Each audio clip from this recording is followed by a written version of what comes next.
बिस्मिल्लाहिर्रहमानिर्रहीम। Pak garrison high secondary school Nankana Sahib के अज़ीज़ तलबा व तालबात अस्सलामु अलैकुम। मैं हूं असद हमज़ा। आज हम क्लास 9 का चैप्टर नंबर 4 और लेक्चर नंबर 20 डिस्कस करेंगे। Passage of molecule in and out of cell.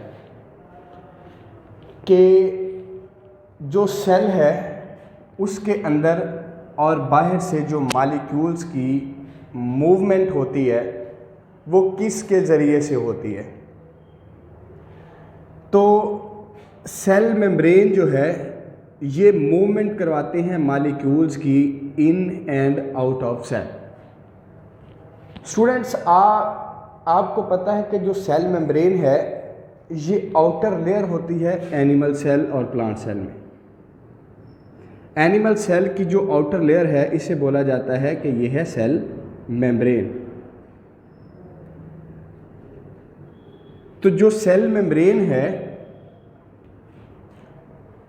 इसका काम यह है कि इसने मूवमेंट करवानी होती है मालिक्यूल्स की in and out of cell, यानी कि जो मालिक्यूल्स जिनकी ज़रूरत होती है सेल को ये अंदर लेके जाता है और जिनकी ज़रूरत नहीं होती, जो वेस्ट प्रोडक्ट होते हैं, उनको बाहर की तरफ ट्रांसफ़र करता है। तो हम कहते हैं कि जो सेल मेम्ब्रेन है ये एक्ट करती है एज अ बैरियर, यानी कि ये रुकावट होती है। बैरियर यानी कि ये एक रास्ता है, तो इस रास्ते पर ये एक बैरियर है, यानी कि एक रुकावट है। तो ये एक्ट करता है एज अ बैरियर, यानी कि यहाँ से गुज़रने वाले और यहाँ से गुज़रने वाले जो मालिक्यूल्स होंगे उनके लिए ये रुकावट होगी। तो cell membrane act as barrier और ये सेलेक्टिव पार्टिकल्स को गुज़रने की इजाज़त देते हैं। तो इसलिए हम कहते हैं कि यह है semi permeable membrane, cell membrane, और इसको कहा जाता है कि ये एक्ट करते हैं as a semi permeable membrane. Semi permeable membrane का मतलब क्या है कि ये फ्यू मालिक्यूल्स को गुज़रने की इजाज़त देते हैं और जो मेजॉरिटी ऑफ द केमिकल्स होते हैं उनको रोके रखते हैं इनसाइड द सेल। यानी कि अब इनका जो स्ट्रक्चर था वो हमने पिछले लेक्चर में डिस्कस भी किया था।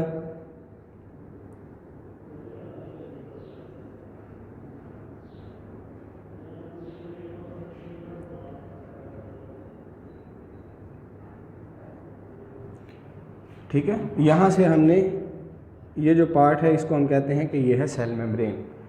तो सेल मेम्ब्रेन जो है ये एक्ट करती है सेमी परमीएबल मेम्ब्रेन। इसका ये वाला जो हिस्सा है इसको हम कहते हैं एक्स्ट्रा सेलुलर, यानी कि सेल का जो बाहर वाला हिस्सा होगा, और ये वाला जो है इसको हम कहते हैं इंट्रा सेलुलर। तो ये एक्ट करती है जी सेमी परमीएबल मेम्ब्रेन के तौर पे, फ्यू मालिक्यूल्स को गुजरने की इजाज़त देती हैं और जो मेजॉरिटी ऑफ द केमिकल्स होते हैं उनको रोके रखती हैं इनसाइड द सेल। यानी कि इसका जो अंदर वाला हिस्सा होगा वो इंट्रा सेलुलर है और जो बाहर वाला है वो है एक्स्ट्रा सेलुलर। इसके बाद स्टूडेंट्स, अब ये अपने अंदर से जो मूवमेंट ऑफ मालिक्यूल्स है ये किस लिए करती है कि जो सेल है इसको बैलेंस में रखना होता है, इसको इक्विलिब्रियम की हालत में रखना होता है। तो सेल को इक्विलिब्रियम की हालत में रखने के लिए इसको करना पड़ता है ट्रांसपोर्ट ऑफ मटेरियल। ट्रांसपोर्ट करती है ये मटेरियल की। ट्रांसपोर्ट मटेरियल की करने के लिए इसके पास दो तरीके होते हैं। एक है active transport and second is known as passive transport. Active transport और पैसिव ट्रांसपोर्ट जो है इसको हम अगले लेक्चर में डिटेल के साथ डिस्कस करेंगे, लेकिन यहाँ पे मैं आपको थोड़ा सा इसका हिंट देता चलूँ कि जो एक्टिव ट्रांसपोर्ट है ये लो एरिया से हाई एरिया की जानिब इसकी मूवमेंट होती है, और जो पैसिव ट्रांसपोर्ट है इसमें मालिक्यूल जो हैं उनकी मूवमेंट हाई से लो की जानब होती है। इसमें जब लो से हाई की जानब जाना हो, यानी कि इंसान नीचे खड़ा हुआ है तो उसको ऊपर जाने की ज़रूरत जब पड़ती है तो उसको ऊपर जाने के लिए एनर्जी की ज़रूरत होती है। तो इसी तरह जब मालिक्यूल्स हैं उन्होंने लो से हाई की तरफ जाना है तो उन्हें एनर्जी की ज़रूरत होगी, और वो जो एनर्जी है वो होती है एटीपी की फॉर्म में। तो इसके बरअक्स जो पैसिव ट्रांसपोर्ट है ये हाई से लो की जानब है, यानी कि ऊपर वाला जो हिस्सा है उसे लो की जानब आना होता है इसमें। तो जब हाई से लो की जानब आना हो, यानी कि एक चीज़ बुलंदी पे है तो हमने उसको पस्ती की जानब भेजना है, तो बुलंदी से पस्ती की जानब आते हुए उसको एनर्जी की ज़रूरत नहीं होती, और ये एक कंसंट्रेशन ग्रेडियंट के तौर पे अपना काम करते हैं। तो पैसिव ट्रांसपोर्ट की ही एक टाइप है जिसको हम डिस्कस करेंगे, डिफ्यूजन। इसकी बेसिकली 3 टाइप्स हैं पैसिव ट्रांसपोर्ट की। डिफ्यूजन है, फैसिलिटेटेड डिफ्यूजन है और ऑस्मोसिस है। यहाँ पे हम सिर्फ डिफ्यूजन के बारे में पढ़ेंगे कि जो डिफ्यूजन है वो किसे कहते हैं, और इसके बाद नेक्स्ट अगले लेक्चर में एक्टिव और पैसिव ट्रांसपोर्ट को मज़ीद हम डिटेल के साथ पढ़ लेंगे कि ये क्या होता है। तो डिफ्यूजन ये टाइप है पैसिव ट्रांसपोर्ट की जिसमें मूवमेंट होती है सब्सटेंस की, movement of substance from an area of higher concentration to area of lower concentration, high से लोअर की जानब आना। यानी कि ये एरिया हाई है और ये वाला एरिया लो है, तो सब्सटेंस का हाई से लो की जानब आना, इस प्रोसेस को बोला जाता है कि ये डिफ्यूजन है। तो ये एक कंसंट्रेशन ग्रेडियंट के लिहाज से, यानी कि एक कंसंट्रेशन ग्रेडियंट है। यहाँ पे हमें पता है कि एक तरफ जो है वो हिस्सा हाई है और दूसरी जानब ये लो है, तो ये एक इनका कंसंट्रेशन ग्रेडियंट है जिसके लिहाज से ये एरिया ऑफ हायर से लोअर की जानब जो है वो आ रहा होता है।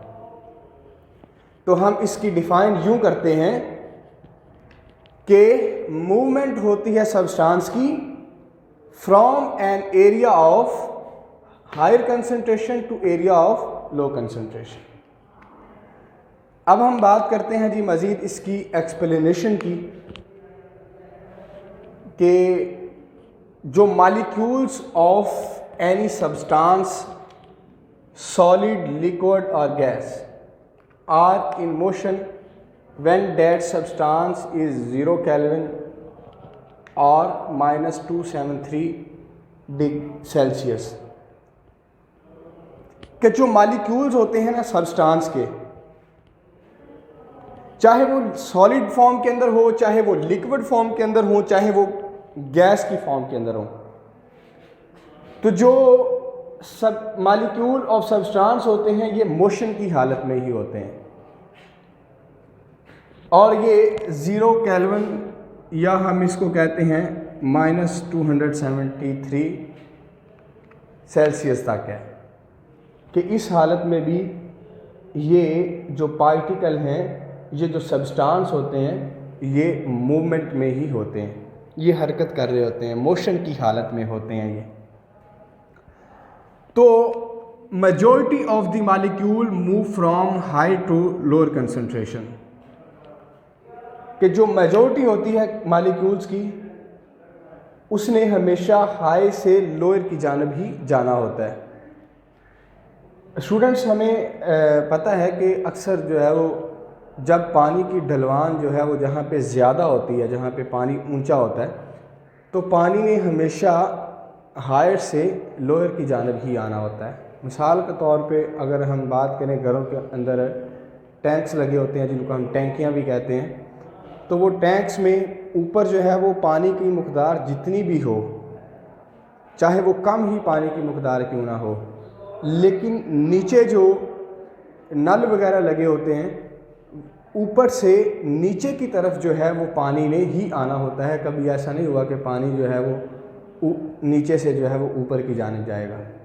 तो जो पानी का ऊपर से नीचे की जानिब आना होता है, इस प्रोसेस को बोला जाता है कि ये है डिफ्यूजन। तो molecules reach a state of equilibrium. तो जिस वक्त मॉलिक्यूल जो हैं उन्होंने, ये एक सेल है, अपने अंदर कुछ मॉलिक्यूल्स को लेके जा रहे होते हैं और कुछ मॉलिक्यूल्स को अपने अंदर से बाहर निकाल रहे होते हैं। तो इसका मतलब है कि वो अपने इंटरनल जो इन्वायरमेंट है या इंटरनल जो उसके जो मसाइल हैं, जो इंटरनल जो उसका सिस्टम है, उसको वो मेंटेन कर रहा होता है। तो मेंटेन करना, तो हम कहते हैं कि ये रीच आ स्टेट इक्विलिब्रियम, यानी कि वो इक्विलिब्रियम की हालत में होते हैं। अब हम बात करते हैं जी डिफ्यूजन के इम्पॉर्टेंस के बारे में कि डिफ्यूजन जो है इसकी क्या अहमियत है।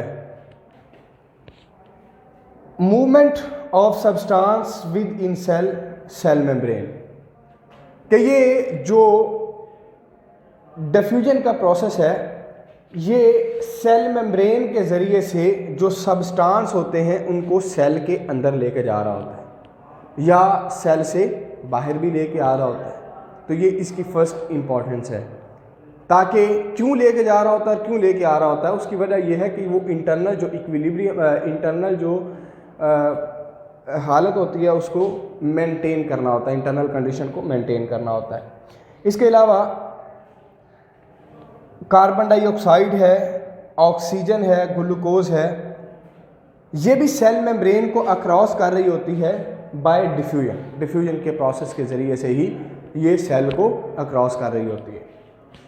इसके अलावा जो गैशियस एक्सचेंज होती है, यानी कि जिस वक्त हम सांस लेते हैं तो बाहर की जानब जो ऑक्सीजन है उसकी कंसंट्रेशन बहुत ज़्यादा होती है, जिसकी वजह से वो हायर कंसंट्रेशन की जानब हमारा जो लंग्स है उनके अंदर जो ऑक्सीजन की कंसंट्रेशन है वो कम होती है।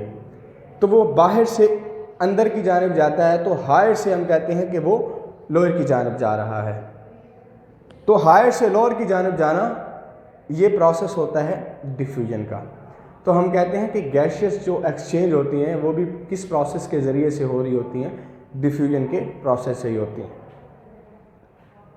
इसके अलावा जो ग्लूकोज के मॉलिक्यूल्स होते हैं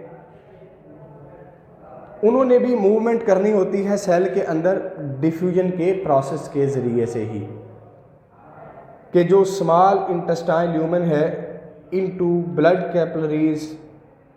कैपिलरीज़ के ज़रिए से स्मॉल इंटेस्टाइन ने जो चीज़ एब्जॉर्ब की होती है उसको विली तक लेके जाने का जो प्रोसेस होता है वो भी डिफ्यूजन का ही होता है।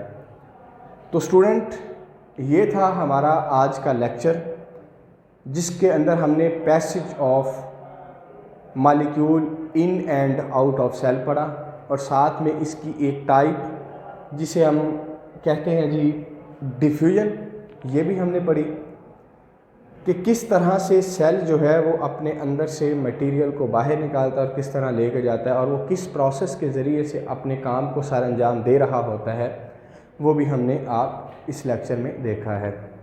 तो हम एक शॉर्टली रिव्यू ले लेते हैं कि इसमें हमने कहा कि जो मॉलिक्यूल्स की मूवमेंट होती है वो सेल मेम्ब्रेन के ज़रिए से होती है, कि सेल मेम्ब्रेन एक्ट कर रहा होता है as a barrier, semi permeable membrane के तौर पे काम करता है, कुछ मॉलिक्यूल्स को गुजरने की इजाज़त देता है, कुछ को नहीं दे रहा होता। तो ये किस लिए होता है कि अपने इंटरनल कंडीशंस को एक्विलिब्रियम की हालत में रखने के लिए। आगे इसकी दो टाइप्स हैं जो इंशाल्लाह अगले लेक्चर में भी वीडियो में हम डिस्कस करेंगे। इसके अलावा हमने डिफ्यूजन का प्रोसेस पढ़ा और इसकी एक्सप्लेनेशन भी सीखी और एंड पे हमने इसकी इम्पोर्टेंस भी पढ़ी। तो ये था स्टूडेंट आज का हमारा लेक्चर। अगले लेक्चर के साथ मैं हाज़िर होऊंगा। अस्सलामु अलैकुम।